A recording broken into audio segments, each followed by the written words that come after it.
पहचानिए, समझिए। चार्ली करीब 5 वर्षों से मन ही मन जेसिका से प्रेम करता था, लेकिन वो प्रेम को व्यक्त नहीं कर पाया था। वो उसको कई बार प्रेम पत्र देना चाहता था, लेकिन कभी हिम्मत नहीं जुटा पाया था। एक सुबह कॉलेज के गेट पर ही चार्ली की मुलाकात उसकी सबसे अच्छी दोस्त एनी से हुई। एनी ने भी ये मालूम कर लिया कि चार्ली जेसिका से प्रेम करता था। एनी ने चार्ली को प्रोत्साहित किया और कहा कि वो जाकर अपना प्रेम पत्र जेसिका को दे दे। जब वो दोनों कक्षा के सामने पहुंचे, अचानक ही सामने से जेसिका आ गई। एनी ने चार्ली को पीछे से हल्का सा धक्का दिया ताकि वो जेसिका को अपना प्रेम पत्र दे सके। जेसिका ने खुशी खुशी चार्ली से वो प्रेम पत्र ले लिया।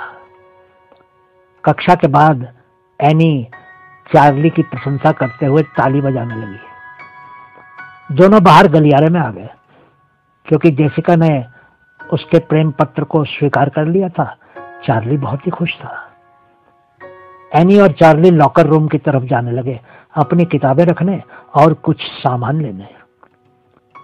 तभी उन्होंने देखा कि हॉल के दूसरे कोने में जेसिका अपने दोस्तों से बातें कर रही थी। वो ज्यादा दूर नहीं थे, इसलिए उनको जेसिका और उसके दोस्तों की बातचीत साफ साफ सुनाई दे रही थी।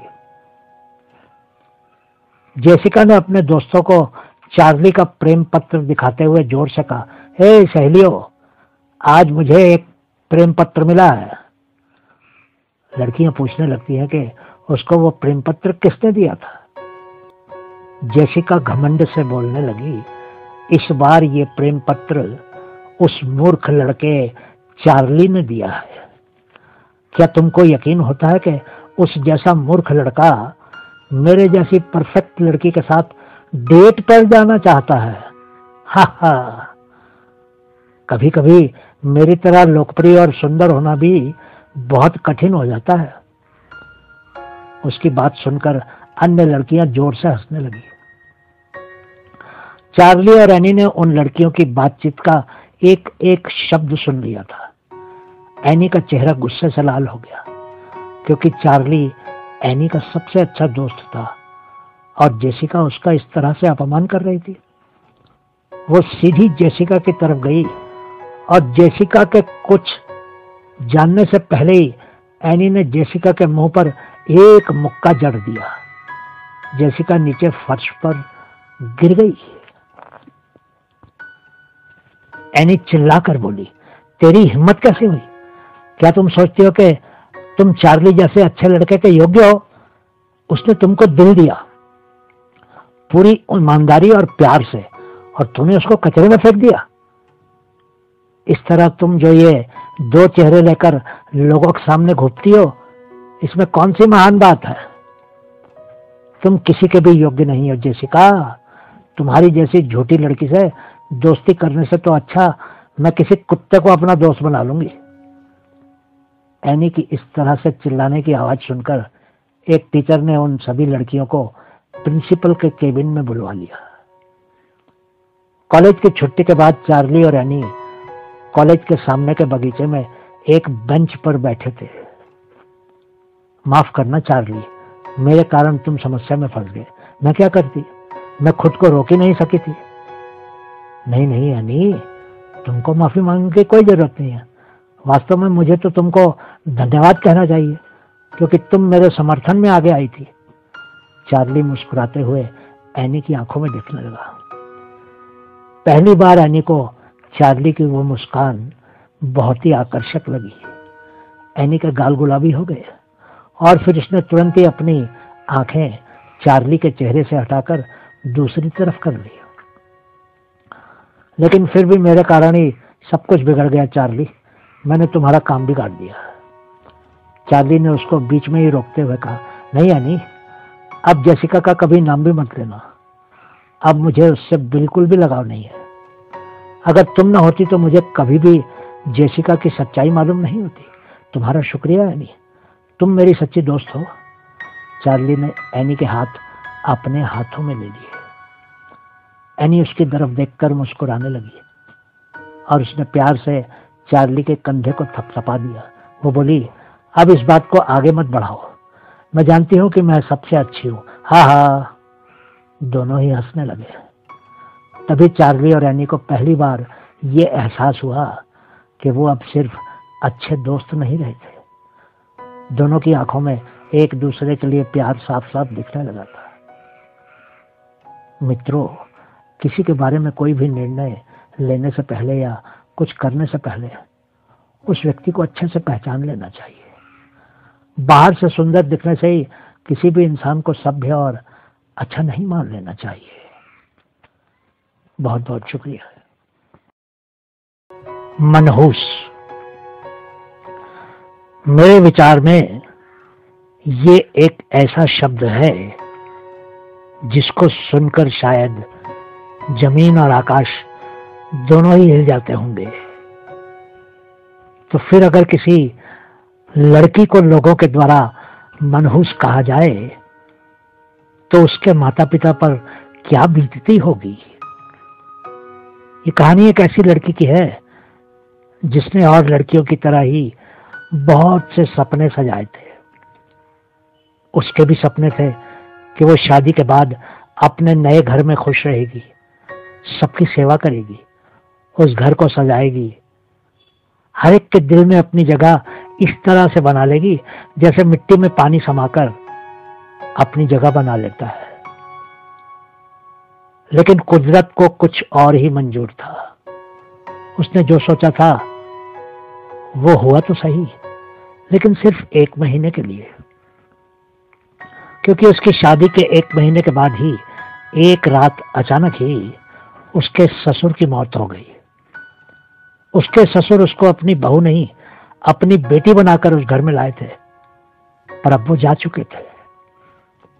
अभी तो उसके हाथों से मेहंदी का रंग भी नहीं उतरा था और उसकी चूड़ियों की चमक भी कायम थी। उसके अभी महबूबा बनने के दिन थे, प्यार पाने के दिन थे, पर उसके खुशहाली के दिन मातम में बदल गए थे। उस घर में उसको अपने ससुर से बाप जैसा ही प्यार मिला था, लेकिन उनकी मौत के बाद उसकी हसीन जिंदगी में एक बुरा मोड़ आ गया, क्योंकि उसके पति अपने माता पिता के इकलौते बेटे थे। घर की पूरी जिम्मेदारी अब उसके पति और उसके कंधों पर आ गई थी। ठीक तो यही कहना रहेगा कि सर मुंडाते ही ओले पड़ गए थे। कुछ दिनों तक तो सब कुछ ठीक ही रहा, लेकिन कुछ दिनों के बाद गांव की औरतों ने नई नई बातें करनी शुरू कर दी। उसकी सास का स्वभाव भी बिगड़ने लगा। पहले तो वो बहू का माथा चूमा करती थी, पर अब तो लोगों ने उसकी सास को उल्टी बुद्धि देनी शुरू कर दी थी कि उनकी बहू मनहूस थी। लोग कहते थे कि उस बहू के आते ही उनके बेटे के बाप की मृत्यु हो गई थी। ये सुनकर उस बहू के तो पैरों के नीचे से जमीन ही खिसक गई थी। ये वही लड़की थी जिसने 23 साल अपने माता पिता के लाड प्यार में बिताए थे। उनकी लाडली थी। उसके जन्म लेने के बाद से ही उसके माता पिता की जिंदगी में खुशियां भर गई थी। ये वही लड़की थी जिसके जन्म पर उसके दादाजी और पिताजी ने पूरे गांव में मिठाई बांटी थी।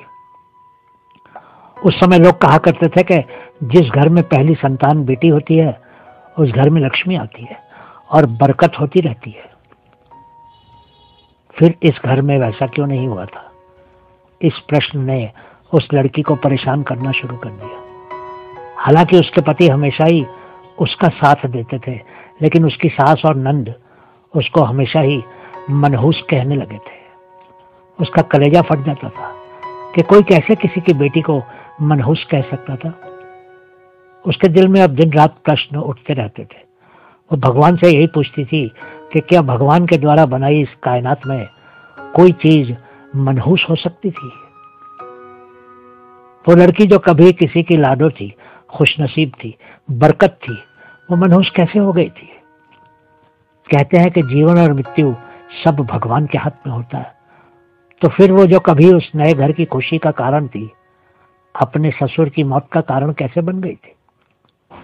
जिन लोगों की अपनी भी बेटियां होती हैं, वो लोग किसी और की बेटी के लिए मनहूस शब्द का प्रयोग कैसे कर सकते हैं? इन बातों का जवाब आज भी उस लड़की को नहीं मिला है। वो तो बस धैर्य रखकर बस यही प्रार्थना करती है कि उसको एक ना एक दिन इस प्रश्न का जवाब जरूर मिले, ताकि वो भविष्य में उन लड़कियों को जो उसके जैसी स्थिति में पहुंच सकती हैं, जवाब देने के काबिल हो सके। वो हमेशा यही दुआ करती है कि आगे से भगवान किसी भी लड़की को वो समय ना दिखाए, उसको हर वो चीज मिले जो उसको शादी के बाद मिलनी चाहिए। वो दुआ करती है कि शादी के बाद हर लड़की को इज्जत और प्यार मिले, क्योंकि वो अपना सब कुछ छोड़कर नए घर में आई होती है। बहुत बहुत शुक्रिया दोस्तों, अगर हो सके तो हमारी इन छोटी छोटी कहानियों को अपने मित्रों के साथ भी शेयर कीजिए और हमारी चैनल को सब्सक्राइब करके अपना सहयोग दीजिए। हम आपके आभारी रहेंगे। बहुत बहुत धन्यवाद। एक और अनुपयोगी स्त्री। महीना अप्रैल का था। शुरू के दिन थे। वातावरण की गर्मी और उमस थका देने वाली थी। हम सड़कों पर बिना किसी उद्देश्य के यूं ही भटक रहे थे। कुछ देर हम जनपद होटल के कॉफी लाउंज में बैठे रहे थे। धीरे धीरे, बहुत ही धीरे, कॉफी के 3-3 प्याले खत्म किए थे हमने। न जाने कितना जमाना उन 3 प्यालों के घूंट के बीच में से फिसलता रेंगता हुआ गुजर गया था। शेष बची थी एक कड़वाहट और खालीपन।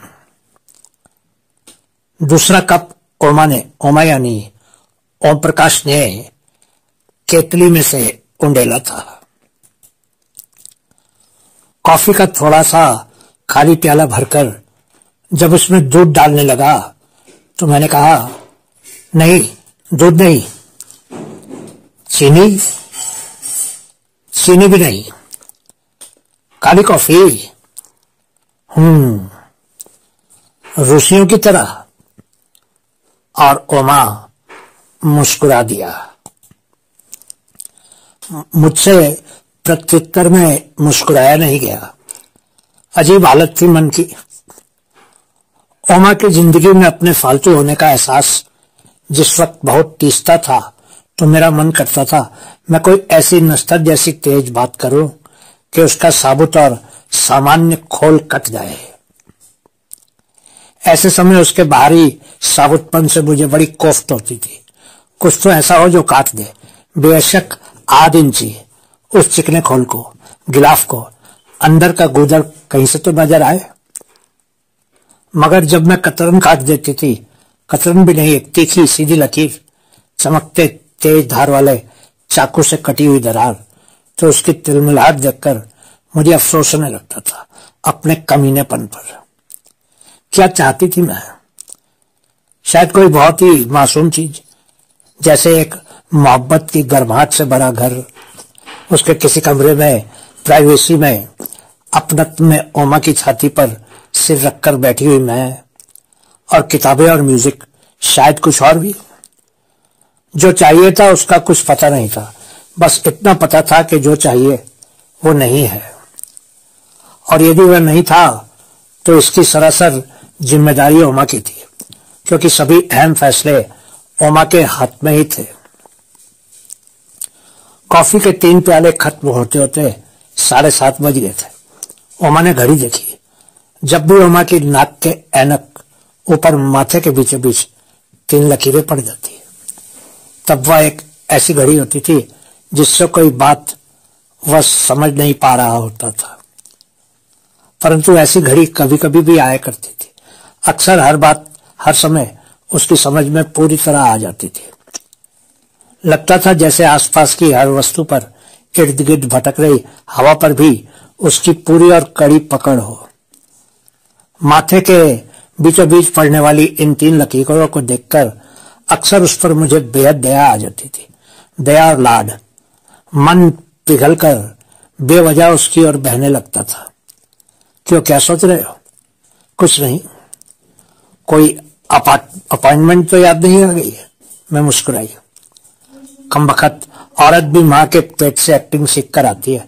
अपने मर्द को खुश करने के लिए एक्टिंग, अपने लिए छोटी से छोटी रियायत लेने की खातिर एक्टिंग, अड़ोस पड़ोस नाते रिश्तेदारों के दुख सुख की भाई बंदगी के वक्त एक्टिंग। इसी को त्रिया चरित्र कहते हैं। ताने में, निंदा में, पर क्यों? इसमें जो मेहनत खर्च होती है उसकी मजदूरी का हिसाब क्यों नहीं किया जाता? नहीं नहीं, वो तुरंत बोला। फिर तुम नजूमी को कैसे पता चल जाता है? वो भी सहज हो गया और मुस्कुरा दिया। ओमा मुस्कुराया था तो उसके सामने के 2 दांतों के कोनों पर कुछ चमकता था, जैसे खिली हुई धूप में रेत में पड़ी सीपियां चमक रही हों। बाकी दांत मेरी पीली रेत की रंग की तरह थे, बिल्कुल साधारण से, बल्कि थोड़े थोड़े भद्दे भी। लेकिन आगे के दोनों दांतों के कोने चांदी के रंगे से, जैसे सीपियों के भीतर पेट का रंग। ओमा की मणियां उसके मस्तक में नहीं, आगे के दोनों दांतों में थी। मुझे रिझाने के लिए ओमा को मोर की भांति नाचने की जरूरत नहीं थी। बस एक मुस्कुराहट में अगले दोनों दांतों की मणियों को चमकाने की देर होती थी कि मेरा सारा जिस्म मोमबत्ती की तरह पिघलने लग जाता था। नजूमी नहीं, अंतर्यामी। हाँ बाबा, अंतर्यामी। फिर बताओ, क्या सोच रहे थे? इस अंतर्यामी बाबा ने से कुछ न छिपाना। यही कि 7:30 बज गए हैं, पिक्चरें भी शुरू हो गई हैं और प्ले भी।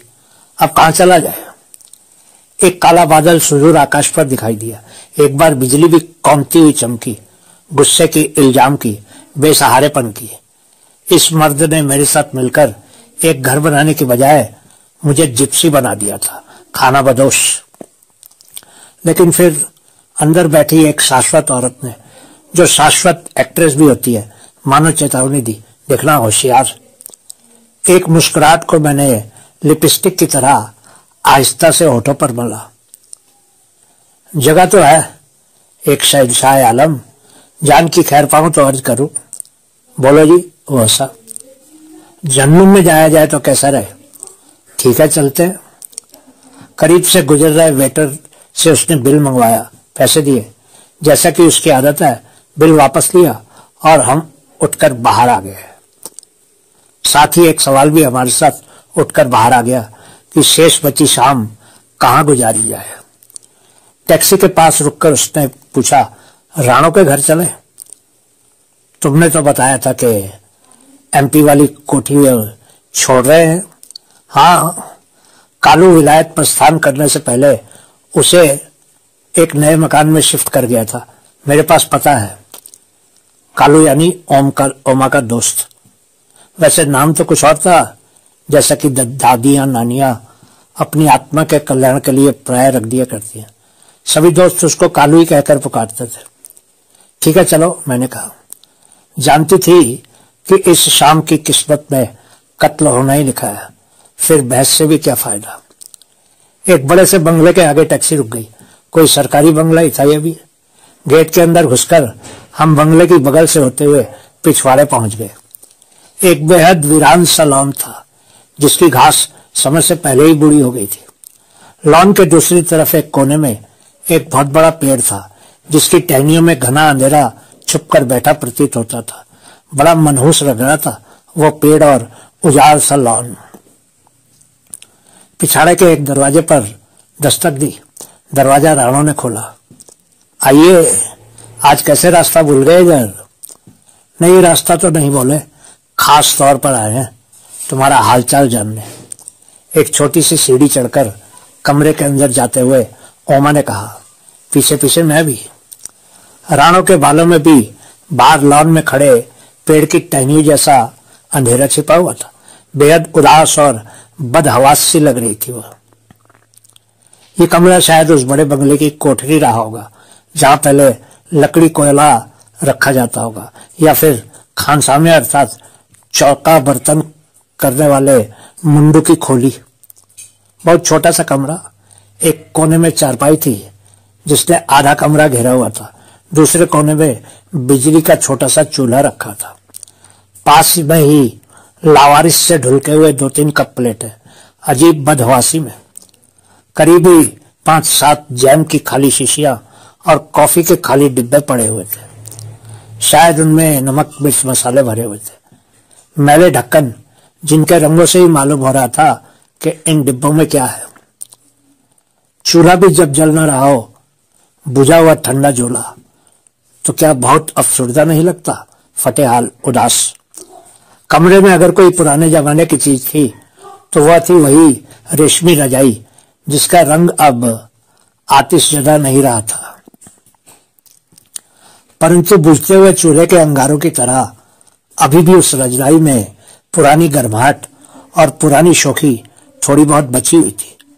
दूसरी चीज थी ट्रांजिस्टर, वही ट्रांजिस्टर जिसे कालू ने राणो को पहले तोहफे के रूप में दिया था जब वह उसे उसके मित्रों के अनुसार चंडीगढ़ से उड़ा लाया था। साधारण से घर में पली और चंडीगढ़ सेक्रेटेरिएट में टाइपराइटर कूटने वाली राणो कालू की दौलत थी। चकाचौंध और मोहब्बत के रटे हुए फार्मूलों से दिग्भ्रमित हो गई। होश लौटा तो वह लकड़ी कोयले वाली एक कोठरी में थी, अकेली। कालू अपनी बीवी को विलायत की सैर कराने ले गया था, रिश्वत के तौर पर। एक औरत जिसका नाम बीवी होता है, जब उसका मर्द उससे कुछ चुराता है तो उसे रिश्वत देता है। जितनी बड़ी चोरी उतनी ही बड़ी रिश्वत। लेकिन दूसरी औरत जो फालतू होती है, रखैल, उसे सिर्फ रोटी और कपड़े गहने देकर बहलाया जा सकता है। अगर फालतू औरत उस मर्द की मोहब्बत में गिरफ्तार हो जाए तो उसे खुदा भी नहीं बचा सकता। हमारे अंदर आ जाने से या तो कमरा सिकुड़ गया था या फिर उसके अंदर की हवा 3 व्यक्तियों के लिए पर्याप्त नहीं थी। कुछ था जो घुटन पैदा कर रहा था, कुछ था जो सांस को भारी कर रहा था, भारी और खुरदुरा। सुनाओ फिर क्या हालचाल है? ओमा चारपाई के बीचों बीच फैल कर बैठ गया, बाहों से पीछे की तरफ सहारा लेकर। एक पाय पर मैं भी अपने आप को टिका लिया, पायतने की तरफ। राणा चूल्हे के पास रखी पीढ़ी पर बैठ गई। देख ही रहे हो, उसने अजीब उदासी भरा जवाब दिया। कोई चिट्ठी पत्री आई? आई थी, कोई 10 दिन हुए। पिछले 10 दिनों का खालीपन, खत का इंतजार और मायूसी, ये सब राणो की आवाज का हिस्सा थे। राजी खुशी? हाँ, राजी खुशी। और तुम? मैं? उसने एकाएक चौंकते हुए ओमा की तरफ देखा।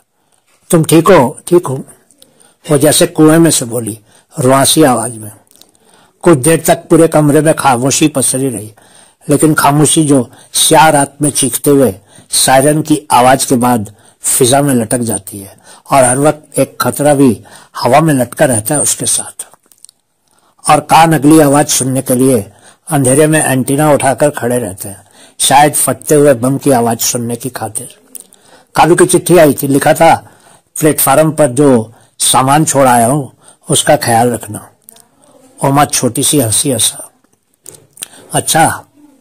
एक बेहद गहरा अंधेरा था जो राणा की आवाज से झर रहा था, राख जैसा, भुरभुरा सा। मैंने ओमा की ओर देखा। ऐसा कभी कभार ही होता था कि वह हड़बड़ाकर बात का उत्तर तलाश करे। राणा एक अज्ञात सा चैलेंज, एक चुनौती सी आंखों में भरकर उसकी तरफ देख रही थी। कोई खातिर नहीं करोगी हमारी? तुम्हारे मेहमान आए हैं। ओमा ने चैलेंज को टाला और पैंतरा बदला। दूध नहीं है, नहीं तो चाय कम पिया करो, दूध चाय के लिए बचा कर रखा करो। नहीं, आज सवेरे लाई नहीं थी। क्यों? रात में गर्मी लगती है, नींद नहीं आती, बड़ी उमस होती है कमरे में, तड़के जाकर आंख लगती है, तब तक दूध का डिपो बंद हो जाता है। मैंने कमरे में चारों तरफ निगाहें दौड़ाई। 4 अंगुल जगह के गिर्द खड़ी हुई दीवारों से टकराकर मेरी नजर वापस लौट आई। कोई खिड़की नहीं थी। रोशनदान का तो वैसे भी आजकल रिवाज नहीं रहा है। पिछली दीवार में एक दरवाजा था जो स्थायी तौर पर बंद लग रहा था। शायद दूसरी तरफ से मकान मालिक ने बंद किया होगा। जब राणो चंडीगढ़ से कालू के संग भागकर आई थी, तब शायद वह नहीं जानती थी कि कालू की दौलत उसे घर नहीं दे सकती थी। कोई विस्की सिस्की निकालो। विस्की वाले तो विलायत चले गए, यहाँ तो बस खाली बोतलें हैं। राणो गहरी सांस ली। अच्छा, उमा झेपते हुए अच्छा। कुछ देर चुप्पी रही। दिन भर क्या करती रही हो? सड़कें नापा करती हूँ। कौन कौन सी नाप ली? नाम याद नहीं रखती। सड़कें भी अधिक न नापा करो। सड़कों पर चलने वाली अकेली औरतों को जानती हो विलायत में क्या कहते हैं? क्या? Street walker. ओमा हंसा। मैंने कांप कर राणो के चेहरे की तरफ देखा। उसका चेहरा वीरान सड़क सा सपाट था, जैसे बात उसकी समझ में ना आई हो। अच्छा कहते होंगे। वो शायद कुछ और ही सोच रही थी। मैंने ओमा की तरफ देखा था। एक अजीब सा एहसास हुआ कि आदमी खूंखार होने की हद तक जालिम हो सकता है, क्रूअल। कायदे से तो उस समय मुझे ओमा से भिड़ जाना चाहिए था, राणो की हिमायत में, क्योंकि वह भी मेरे कबीले की ही औरत थी, फालतू औरतों के कबीले की। और फालतू औरतें लड़ा नहीं करती। लड़ने का अधिकार केवल बीवियों के पास होता है। फालतू औरत के लिए अपने मर्द से लड़ना जानते बूझते कुएं में कूदने जैसी बात होती है। और तब मेरे भीतर दुबके बैठे कमीनेपन ने निर्णय लिया कि मेरा इरादा अभी आत्मघात। अब देर तक सब शांत बैठे रहे। चलो अब, उमा ने मेरी ओर देखा। हूं। मैं उठकर खड़ी हो गई। राणो भी उठ खड़ी हुई। अगली बार चिट्ठी लिखे तो लिख देना कि सानी चौथे पांचवें दिन आकर 20 रुपए दे जाता है और मैं भूखी मर रही हूं। सानी आता है। उमा सावधान हुआ। वही उसे कहकर गए थे। राणो ने बाहर का भिड़ा हुआ दरवाजा खोल दिया। भीतर की उमस के बाद उस अंधेरे उजाड़ से लॉन में घूमती हवा बड़ी भली लगी। चुपचाप छोटे छोटे कदमों से बंगले की बगल से होते हुए हम तीनों गेट पर पहुंच गए। बाहर सड़क रोशनी में चमक रही थी, हल्की हवा और रोशनी। अच्छा कहकर हम विदा लेने लगे। सड़क खामोश थी, आवाजाही बहुत कम थी। इस तरफ शायद सड़क के दोनों ओर बड़े घेर वाले पेड़ खड़े थे, गहरे अंधेरे की चादर ओढ़े हुए, मुंह से लपेटे। शायद जामुन के पेड़ थे। जब हम एक पेड़ के नीचे से हल्के कदमों से चलते हुए गुजर रहे थे, पेड़ में से आहिस्ता आहिस्ता सुबकने की आवाज आई। क्या है? कोई सिसक रहा है। कहां? ओमा ने पूछा। कहीं नहीं। मैं चल पड़ी।